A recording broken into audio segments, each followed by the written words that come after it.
Good morning mga katoka, kamusta? Sana masaya ka lang. Welcome po muli sa aking YouTube channel. Ako po si Milpi Burga, ang inyong katoka. Sa mga bago pa lang sa aking YouTube channel, huwag niyong kalimutan mag-subscribe at pindutin po yung notification bell para updated kayo sa mga bago nating i-upload na videos. At nga pala mga idol, paki-follow po ako sa aking Facebook account. Ito po, Katoka Backyard. Salamat po sa mga nag-suporta po sa akin. Ngayong umaga po, nandito ako ngayon sa aking manukan sa backyard. At ipapakita ko sa inyo, i-update ko po kayo sa aking mga palahi ng mga sisiw. Ang binibreed ko pala mga katoka ay yung aking 5K sweaters na mga linyada. Ipapakita ko muna sa inyo yung ating mga sisiw. Ito lang muna yung palahi ko. Tara. Dito sila mga idol, oh. Yan.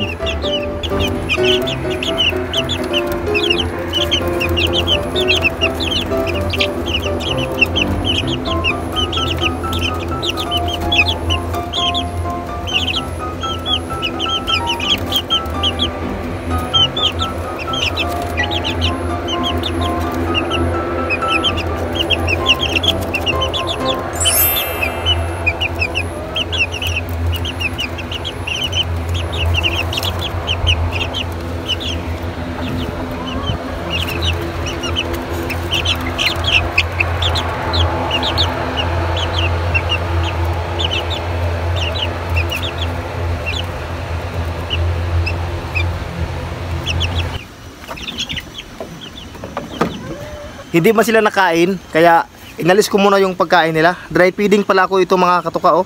Yung aking pinapakain sa mga sisiw ko ay tuyo. So ito po, kung ibababad natin dito sa kulungan yung ating pagkain na binigay sa kanila, ang tendency nan, hindi nila papansinin, mapapanis or maaaring magkaroon po ng ipot. Masasayang lang. At saka yung ating mga sisiw ay mamumuro. Kumbaga makakaroon sila ng behavior na hindi sila mag-uubos ng pagkain at pinaglalaroan lang nila yung kanilang mga pagkain. Kaya much better alisin muna or tanggalin muna yung pagkain na ating nilagay sa kulungan. Ito, magbibigay muna tayo ng tubig sa kanila habang sila hindi kakain. Ito, fresh water po ito. Ayan. Tapos meron akong hinanda dito na multivitamins para po sa ating mga sisiw.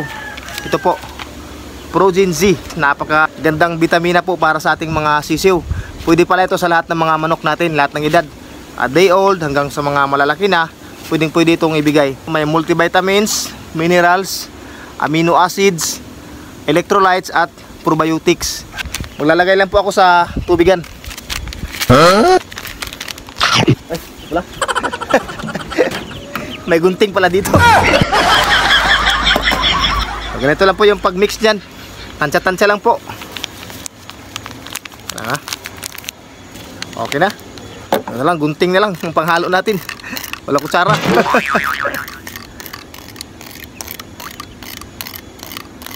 Okay. Yan yung kulay niya. May pagka-orange. Bigyan na po natin dito. Okay. Ayun. Minom na. Nauhaw pala sila.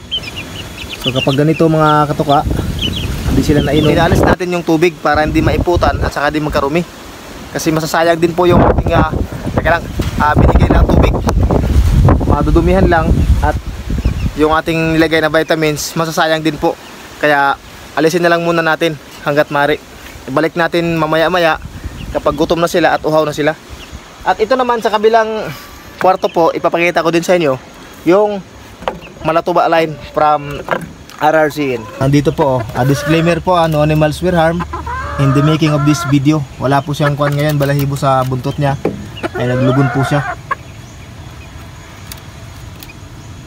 Yung iba po, may natira na 3 ata na buntot. Binunot ko na lang para sabay-sabay po silang tumubo.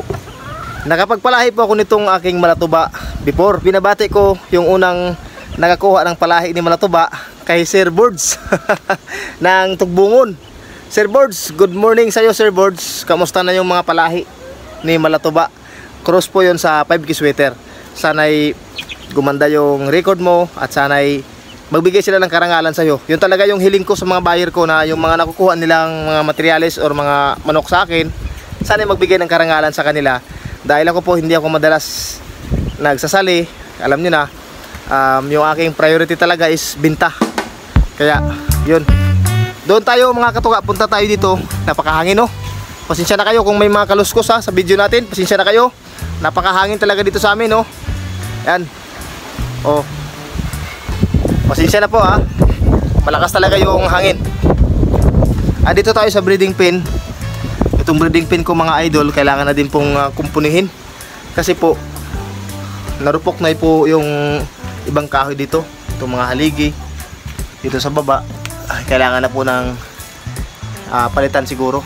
Pero sa ngayon wala pa tayong pamfinance makipagsapalaran tayo ulit. Nandito tayo ngayon sa isang breeding pen. Ito po yung Silda 1. Meron dito isang pulit pa ito. Kaso lang nagpapalit pa siya ngayon ng balahibo sa buntot niya. Balak natin to i-cross sa ating Boston Roundhead over 5K sweater from Airwax. Dito tayo sa kabila. Okay po, nandito yung ayun yung dalawang 5K sweater. Sorry po sa mga nagre-request na may focus po ko po ipakita yung mga manok ko po Pasensya na po sa inyo mga idol. Sana maunawaan niyo po kasi masyadong mahigpit talaga kapag hawakan ko yung mga manok. Magkakaroon po ako ng alam niyo na, violation. Ito po yung 5K sweater na ito po, medyo dark side, at yung isa naman yung light side. Ayun sila Ito tayo sa medyo baba. Ayan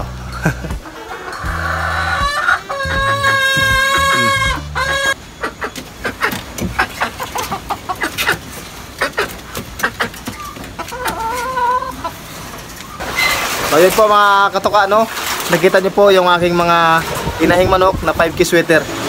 Bago tayo magtapos, shoutout po sa inyong lahat, sa lahat ng mga follower ko sa Facebook at subscriber ko dito sa YouTube. Salamat po talaga ng marami sa inyo.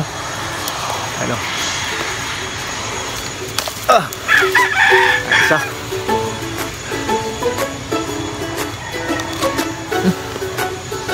Sarap. Tamis. Matamis na malutong. Ito mga Bisaya ng mga bayabas. Kain po tayo mga idol Makatoka, kain tayo bayabas. Thank you po sa mga subscribers ko mga idol. Salamat sa mga nag-subscribe po sa akin. Maraming salamat talaga. Saka sa mga mag-subscribe pa, thank you po. Sa mag-share na aking mga video, God bless you all. Sana makabawi tayo mga idol sa YouTube. Baka balik tayo, mamonetize ulit yung ating mga video. Saka sa Facebook pala, Katoka Backyard. Please support nyo po ako at follow nyo po yung aking Facebook account, Katoka Backyard. Hanggang dito na lamang po. Lagi nating tandaan, ang sabog na sports lamang. Huwag tayo magpakalulong sa sugal. Ingat, sana'y masaya ka lang.